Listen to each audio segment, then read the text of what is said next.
یوم استحصال کشمیر کے طور پر ہم مناتے بھی ہیں، اور دوبارہ دنیا کو بار بار جہاں بتا رہے ہیں کہ کشمیر کے ساتھ کیا ظلم ہو رہا ہے، اس یادداشت کو پکا کر رہے ہیں۔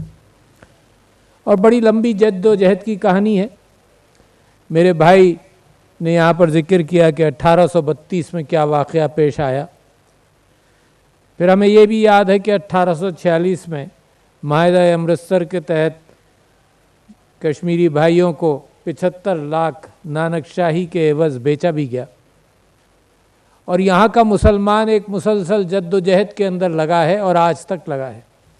یہ تو قیام پاکستان سے پہلے کی بات تھی، یہ تو اس وقت کا ذکر تھا جب سر سید احمد خان، علامہ اقبال اور قائد اعظم ارتقائی کیفیت سے بھی گزرے کہ ایک یونائٹڈ انڈیا سے ہٹ کر انہوں نے 1930 کے بعد سے یہ فیصلہ کر لیا کہ ہندوستان میں مسلمان اور دوسری مذہب کے رہنے والے اکٹھا چل نہیں سکتے۔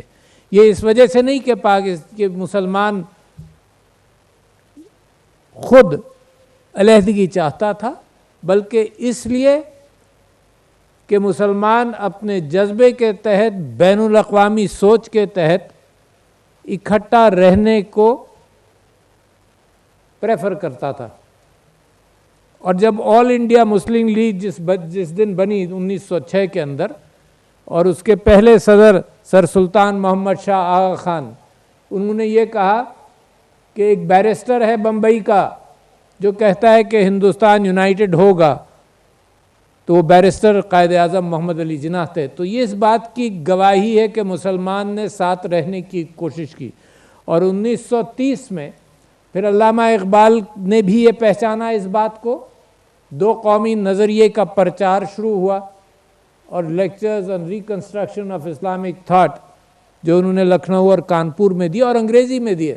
آڈینس اردو سمجھتا تھا، انگریزی میں اس لیے دیے کہ وہ پارلیمان برطانیہ کے اندر اس بات کو پہنچانا چاہتے تھے کہ مسلمان اور ہندو ساتھ نہیں رہ سکتے۔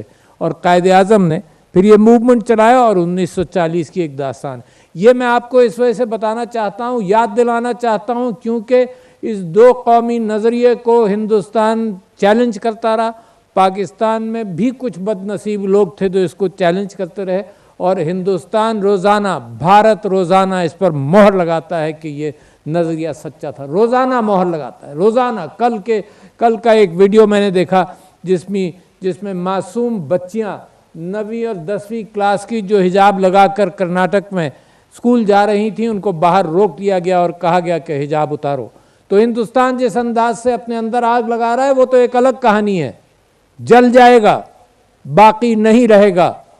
مگر اس وقت ہم جو مظالم وہ ڈھا رہا ہے کشمیر کے اوپر، اس کی یاد ہم تازہ کرنا چاہتے ہیں۔ اور یہ کانکریٹ کا مینار، اس کے اندر ان کے آنسو ہیں صدیوں سے جو ظلم کے اندر گزرے ہیں، ان کا لہو ہے جنہوں نے لہو بہایا، ان کے آنسو ہیں جو یتیم ہوئے، ان بیواؤں کے آنسو ہے جو جن کے شوہر شہید ہوئے، ان ماؤں کے آنسو ہیں جن کے بچے شہید ہوئے، جو نسلیں اجاڑ دی گئیں، جن کو انڈیا نے ریپ کو جس انداز سے، زنا بالجبر کو جس انداز سے ریاست کا ٹول بنایا، ان بچیوں کی آہیں ہیں، ان کی چادریں ہیں اس مانیومنٹ کے اندر۔ تو یہ مانیومنٹ جب انسان کھڑا کرتا ہے تو وہ اس یادداشت کو اس کے اندر پختہ کرتا ہے تاکہ نسلیں بھولیں نہیں۔ کیوں ضروری ہے کہ کشمیر کی بات نسلیں نہیں بھولیں؟ ایک تو تاریخ کی کہانی ہوتی ہے، پاکستان کے اندر پاکستان بننے کے بہت سارے مانیومنٹس ہیں، وہ ایک تاریخ کی کہانی ہے، مگر وہ پاکستان کی تاریخ میرے بھائی نامکمل ہے، میری بہن نامکمل ہے۔ جب تک کشمیر آکیوپائیڈ کشمیر، اللیگلی انڈین آکیوپائیڈ کشمیر آزاد نہیں ہو جاتا، جب تک پاکستان کی تاریخ مکمل نہیں ہو سکتی۔ جب قائد اعظم پاکستان آئے تو مسلم لیگ کے کچھ رہنماؤں کو ہندوستان بھی چھوڑ کر آئے، جن کے اندر چودھری خلیق الزماں صاحب کا نام ہے، اسماعیل اسماعیل خان صاحب کا نام ہے جو میرٹھ کے تھے، ان لوگوں کو چھوڑا کیونکہ مسلمانان ہندوستان کی بھی فکر اس پاکستان کے نظریے میں آج تک موجود ہے۔ جو مسلمان ہندوستان میں رہ گئے ہیں ان کی فکر ہے، ہمارا ان کے پر کوئی کنٹرول نہیں۔ ہم انٹرنیشنل اصولوں کے مطابق ہم سمجھتے ہیں کہ وہ ہندوستان کا معاملہ ہے، مگر جب ظلم کرو گے مسلمان پر تو اللہ تعالیٰ نے مسلمان کو یہی کہا ہے تم ایک بدن کی طرح ہو، یہ مسلمانوں کے لیے کہا ہے، پاکستان تو بات کی بات ہے، تو ہمیں تکلیف ہوگی۔ اسی طرح سے جس انداز سے کشمیر میں مسلسل جھوٹ بولا جاتا رہا، جس انداز سے اکابرین کشمیر کو دھوکہ دیا گیا، جس انداز سے آج بھی وہاں کہا جا رہا ہے اور آج بھی کچھ لوگ دھوکہ کھائیں گے، اور 70 سال سے جھوٹ کے اندر ہندوستان اگر چل رہا ہے تو کیا وہ سمجھتا ہے کہ انسانیت کی تاریخ کے اندر بھول پیدا ہوگی؟ نہیں ہو سکتا۔ وہ جو مرضی آئے کوشش کر لے، وہ تاریخ مٹا کر لکھے۔ میں نام بھول جاتا ہوں، ایک فرانس کا ایک چیک شاعر ہے، چیک ناولسٹ ہے جو فرینچ ناولز لکھا کرتا تھا، اس نے کہا کہ اگر کہیں کی تاریخ مسخ کرنا ہو یا مٹانا ہو تو لوگوں کی یادداشت کو کمزور کرو، تاریخ کی کتابیں پھاڑ دو، نئی تاریخ لکھنے کی کوشش کرو اور اس کا اہتمام کرو کہ لوگ بھول جائیں۔ تو جد و جہد کا بنیادی اصول ہے کہ ہم بھولیں گے نہیں، ہم یاد رکھیں گے، ایک ایک واقعہ ہم معاف کر سکتے ہیں مگر ایک ایک واقعہ یاد رکھیں گے۔ اور جس انداز سے وہاں ظلم ہو رہا ہے، جناب پیلٹ گنز کا استعمال، میں نے جب شروع انہوں نے کیا تو میں نے ٹیلی ویژن پر بار بار کہا کہ میں ہندوستان کو چیلنج کرتا ہوں کہ اگر وہ سیکولر اپنے آپ کو کہتے ہیں یا انصاف کا کوئی ذرہ بھی ان کے اوپر باقی ہے، یہ پیلٹ گن ہندوستان میں کسی اور جگہ استعمال کر کے دیکھیں۔ ایک کشمیر میں استعمال کیا، لوگوں کو زخمی کیا، ہزاروں کو، لوگوں کو، بچوں کو نابینا کیا، سیدھا آنکھوں میں مارا۔ کتنی شہادتیں، 1 لاکھ کا یہاں پر ذکر ہوا ہے جو ڈاکیومنٹڈ شہادتیں ہیں، پوری نسل کو تباہ کر دیا۔ دیکھیے نوجوان شہید ہوتا ہے، پورا گھر زوال پذیر ہو جاتا ہے معاشی طور پر، اور نفرت کی بو بڑھتی چلی جاتی ہے، نفرت اس طرح سے ختم نہیں ہوتی۔ اگر ہندوستان کو ذرا سے بھی محبت ہوتی کشمیر کے اس حصے پر جس میں گھبرا کر، بھاگ کر، روتے ہوئے یونائٹڈ نیشنز میں گیا 1948 میں 1 جنوری کو کہ یہاں سیز فائر کرو، اور ہم یہ بھی وعدہ کرتے ہیں اور وہ بھی وعدہ کرتے ہیں، سارے وعدے کیے، سارے ریزولوشنز پر ہندوستان نے دستخط کیے۔ کیوں؟ کیونکہ اس کو یہ ڈر تھا کہ مسلمان آزاد کر لے گا، اور پاکستان کو یہ یقین تھا۔ آپ بھی دیکھیے کہ ہم کس آزمائش سے ہم اور آپ مل کر گزر رہے ہیں۔ پاکستان کو یقین تھا کہ ایک نیا ادارہ بنا ہے اقوام متحدہ کے نام سے، اور وہاں پر اگر وہ سیز فائر اور سیلف اس کے اندر وہاں پر استصواب رائے کریں گے تو ہمیں یقین تھا، اور صرف یہ طے ہوا کہ غیر جانبدار استصواب رائے کی بنیاد پر کشمیر کے اندر، جموں و کشمیر کے اندر یہ بات طے پائے گی کہ لوگ ہندوستان کے ساتھ جڑیں یا پاکستان کے ساتھ۔ بالکل طے، نو ڈاؤٹ اباؤٹ اٹ، لکھا ہوا، دستخط شدہ۔ شرم نہیں آتی ان ریاستوں کو اور ان لیڈران کو کہ جو لکھ کر بھی وعدہ کریں تو دنیا کو کیا دکھا رہے ہیں؟ اب دنیا کیسی ہے؟ اب دنیا یہ ہے جیسے صدر صاحب نے یہ بات کی یہاں پر کہ ویسٹڈ انٹرسٹ کی دنیا ہے، تجارت کی دنیا ہے، پیسے کی دنیا ہے، اقدار کی۔ جو مسلمان جس چیز کا چیمپئن ہے وہ ہے موریلٹی کی دنیا ہی نہیں ہے۔ مگر دنیا دیکھ رہی ہے، یہ صرف کشمیر کا معاملہ نہیں ہے، یہ فلسطین کا بھی معاملہ ہے، اور دوسری قوموں کا معاملہ ہے جس کے اوپر غصب کے ساتھ ظلم کیا جاتا ہے۔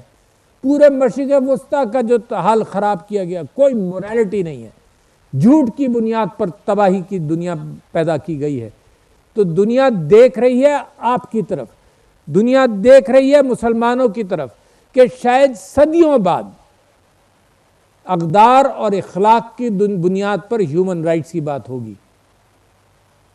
تو میں یہ سمجھتا ہوں کہ پاکستان اب بھی امید کرتا ہے، پاکستان نے یہ ثابت کر دیا. میں اپنے فوجی بھائیوں پر کو خراج تحسین پیش کرتا ہوں کہ یہ ثابت کر دیا کہ بالاکوٹ پر جب ہندوستان نے حملہ کیا تو ان کا جہاز بھی گرایا, منہ توڑ جواب دیا. یہ ثابت کیا کہ اگر ہاتھ اٹھاؤ گے تو ہاتھ کاٹ دیں گے, آنکھ اٹھاؤ گے تو آنکھ نکال کر پھینک دیں گے. یہ میسج جانا ضروری ہے کیونکہ ہندوستان نے پہلے ایٹمی صلاحیت اختیار کی 1974 میں, اور 7 سال میں میرے بہادر اور عقل مند پاکستانیوں نے 7 سال میں اپنا ڈیوائس تیار کر لیا تھا. پھر ہندوستان نے پہل کی ایکسپلوڈ کرنے میں. ہم بھی مجبور ہوئے دنیا کو بتا دینے میں کہ دیکھو نیوکلیر ڈیوائس ہے, کبھی آنکھ اٹھا کر ہماری طرف نہیں دیکھنا.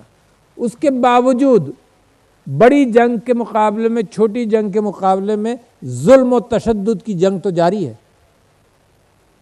چھوٹی چھوٹی اسکرمش کے اندر دنیا ہندوستان کو جھوٹ بول رہے ہیں, اپنے ہندوستانیوں کو جھوٹ بتا رہے ہیں کہ جی ہم نے یہاں بالاکوٹ پر یہ تھا, تباہ کر دیا. دنیا کی رپورٹس کے اندر یہ بار بار آ رہا ہے کہ جھوٹ بول رہے ہیں کہ جی ہم نے F-16 گرا دیا. دنیا نے رپورٹ کر دیا کہ جھوٹ بول رہے ہیں. مگر میرا خیال یہ ہے کہ جو تعصبات بڑھاتا ہے, جو صرف مسلمان کشی پر لگا ہوا ہے, جو مسلمانوں کی تذلیل پر, مسلمانوں کی معیشت تباہ کرنے پر, اور کشمیر تو سب سے بڑی مثال ہے, سارے ہندوستان کے اندر یہ کیفیت ہے. مگر سوچ تو وہی ہے, سوچ تو وہ ہندوتوا والی سوچ ہے. دیانند نے جو شروع کی تھی, آریہ سماج نے 1875 میں یا 73 میں معاملہ شروع کیا, پھر گولکار, پھر سورکار, اور پتہ نہیں کتنے کتنے نفرت کو مزید بڑھا رہے ہیں, اور دنیا پہچان نہیں رہی ہے. پرائم منسٹر عمران خان نے یہ کہا کہ یہ جینوسائیڈ کی طرف جا رہے ہیں. دنیا پہچان نہیں رہی ہے. بڑے بڑے لوگوں نے, ایمنسٹی انٹرنیشنل نے کل ہی یہ بات کی, اور پچھلے دنوں یونائٹڈ نیشنز نے 2018 میں UNHCR نے یہ رپورٹ دی کہ کشمیر کے اندر کتنا ظلم ہے. اور اب ایک نئی ترکیب انہوں نے چلی ہے کہ ڈیموگرافی کو بدلا جائے, لوگوں کو لایا جائے, لوگوں کو بسایا جائے. یہ ڈیلیمیٹیشن کا جو آپ نے ذکر کیا, اس انداز سے کوئی جھوٹی حکومت وہاں قائم کی جائے. اگر اس کو کچھ بھی خیال تھا کشمیر کے اندر, کبھی بھی خیال آیا ہو, تو دیکھ لے آج دنیا, ادھر دیکھ لے, ادھر دیکھ لے, کہاں امن ہے, کہاں ظلم ہے, کہاں معاشرہ بند ہے, کہاں اخباروں کو جانے نہیں دیتے, کہاں دنیا کے جرنلسٹ یا پارلیمنٹری ڈیلیگیشنز کو گھسنے نہیں دیتے, اور کہاں معاملہ کھلا ہوا ہے. اور یہ آزاد فضائیں کتنی خوبصورت. اور مجھے یہاں بیٹھ کر یہ خیال ہو رہا تھا کہ میری اتنی خوبصورت وادی کشمیر ہے, اور ادھر بیچارے بھائیوں کا کیا حال ہوگا. ذرا سا احساس کرو, ذرا سا تصور کرو کہ وہ باہر نکلیں تو ان کی گرفتاریاں ہوں, گھروں میں محاصرہ کیا جائے, ایکسٹرا جوڈیشل کلنگ کی جائے, گرفتار کر کے بلا جواز گرفتار بند کر دیا جائے, اور ظلم کی انتہا کہ ریپ کو ٹول کے طور پر استعمال کیا جائے. کیا کوئی معاف کرے گا؟ کوئی نسل معاف کرے گی؟ کوئی آنے والے معاف کریں گے؟ جو بچہ پیدا ہوگا کیا وہ معاف کرے گا؟ تو معافی بھی نہیں ملنی. اور ظلم و تشدد ہم روکیں گے, کیسے روکیں گے؟ اب آپ کو یہ بتاؤں, یہ تو میرا وہ ہے کہ یادداشت کو مستحکم کرو, دنیا کو بتاؤ, اور آج کی تقریب کے ذریعے پھر دنیا کو بتاؤ. دنیا کی فکریں اس وقت معاشی فکریں ہیں. معاشی اعتبار سے وہ یونائٹڈ نیشنز کے اندر ہر جگہ وہ چیزوں کو اگنور کرتے ہیں, مگر کب تک اگنور کریں گے؟ میں خراج تحسین پیش کرتا ہوں ان شہداء کو جن کی یاد میں یہ مانیمنٹ بنایا گیا. اللہ تعالیٰ ان شہداء کو تو ظاہر اجر دے گا, ان کے لواحقین کو صبر عطا کرے. جو نقصان ہوا ان شہادتوں کی وجہ سے, اللہ تعالیٰ اس نقصان کا ازالہ کرے. اللہ تعالیٰ کشمیر کو آزاد کرے, occupied illegally occupied Indian Kashmir کو آزاد کرے. وہ آزاد فضاؤں کے اندر بچے جنم لیں, آزاد فضاؤں کے اندر ان کی تعلیم ہو, ان کی معیشت ہو. جو خوبصورتی دنیا میں اللہ تعالیٰ نے پیدا کر دی ہے, میرے کشمیری بھائی جو اکراس دا بارڈر ہیں, وہ بھی ان کو بھی یہ دیکھنے کا موقع ملے. لہٰذا یہ آزادیاں جو ہیں اس کو پکڑ کر رکھنا چاہیے ہمیں. یہ جو پاکستان کی آزادی ہے یہ پکڑ کر رکھنی چاہیے. اور یہ جو ہائیبرڈ جنگیں جو مختلف روزانہ آپ کچھ نہ کچھ سنتے ہیں، یہ سب ایک ہی سلسلے کی کہانی ہے. میرے فوجی سویلینز مسلسل شہید ہوتے جا رہے ہیں، اور یہ ہائیبرڈ وارفیئر ہے فرام اکراس دا بارڈر، اور پاکستان کہیں انٹرفیئر نہیں کر رہا. مگر میں آپ کو یقین دلاتا ہوں کوئی پاکستان کا بال بیکا کر نہیں سکتا. ہم نے بڑی بڑی دہشت گردیوں کا مقابلہ کیا. Pakistan is the most successful nation in the world جس نے دہشت گردی کا مقابلہ کیا ہو. کوئی قوم، یہاں سے لے کر آپ اٹلانٹک تک چلے جائیے، سب قومیں فیل ہوئیں، سپر پاورز فیل ہوئیں. پاکستان کی افواج اور پاکستانیوں کی پالیسیاں، ہم نے ریفیوجیز کا بھی خیال کیا. یہ بحریہ روم میں ڈوبنے دیتے ہیں، مرنے دیتے ہیں، ہمیں ہیومن رائٹس کے نصیحت کرتے ہیں. جب جی ایس پی پلس کی بات آتی ہے تو ہمیں کہا جاتا ہے کہ ہیومن رائٹس کی فکر کرو. اور پرسوں کی خبر ہے کہ گریس نے ریفیوجیز کو اندر آنے نہیں دیا اور 10 refugees they froze to death. 6 ارب یوروز خرچ ہوتے ہیں اس بات پر کہ ریفیوجیز یورپ میں نہ آئیں. مگر جن کے اوپر یہ خرچ کر رہے ہیں، جن رینیگیڈ فوجیوں کے اوپر میڈیٹرینین کے اندر، وہ ان کو پکڑتے ہیں، ان کو ظلم کرتے ہیں، ان کو ریپ کرتے ہیں، ان کو گرفتار کرتے ہیں، بچوں کو بیچتے ہیں. یہ ہیومن رائٹس کی بات نہیں ہے. میرے کشمیری بھائیوں کے ساتھ جو ہو رہا ہے ہیومن رائٹس کی بات نہیں ہے. اور کس کی بات ہے؟ کہاں کس کو آواز دیں گے آپ؟ تو صرف اللہ کو آواز دو. اپنے آپ کو مستحکم کرو، اپنی افواج کو مستحکم کرو، اپنی قوم کو مستحکم کرو، اپنی معیشت کو مستحکم کرو، اپنی اولاد کو، اپنے لوگوں کو مستحکم کرو. فیک نیوز کا مقابلہ کرو، جو گمراہ کرتے ہیں ان کا مقابلہ کرو. کوئی طاقت دنیا کی کشمیر کی آزادی سے روک نہیں سکتی. میں آپ کو یقین دلاتا، مجھے یقین ہے انشاءاللہ میں اپنی زندگی میں دیکھوں گا انشاءاللہ. پاکستان کا عروج ابھی آپ نے دیکھنا ہے. حالات سازگار ہیں اور وہ پاکستان کی شہ رگ کشمیر کیسے پیچھے رہ سکتی ہے. تو لہٰذا میں دنیا کو بھی وارن کرتا ہوں، اقوام متحدہ سے بھی کہتا ہوں کہ کوشش کر لو. امن کے ذریعے پاکستان نے صبر کیا ہے، امن کے ذریعے معاملات حل ہو جائیں. میں کل کا وعدہ نہیں کر سکتا کیونکہ ہندوستان اپنے آپ کو خود آگ لگا رہا ہے. اٹ از جیسے خوشونت سنگھ نے کتاب لکھی تھی 2006 کے اندر، دی اینڈ آف انڈیا. اچھا، اور اینڈ اس نے کہا کہ پاکستان تمہیں ختم نہیں کرے گا، تم اندر سے اپنے آپ کو آگ لگاؤ گے. وہ آگ بھی ہم ابھرتی دیکھ رہے ہیں. تو انشاءاللہ ود دا گڈ وشز اور ود دا گڈ نیوز کہ کشمیر بنے گا پاکستان. میں آپ کا مشکور ہوں کہ مجھے یہ عزت افزائی ہوئی کہ اس مانیمنٹ کے پاس آ کر یہ میں تقریر کر سکوں. السلام علیکم.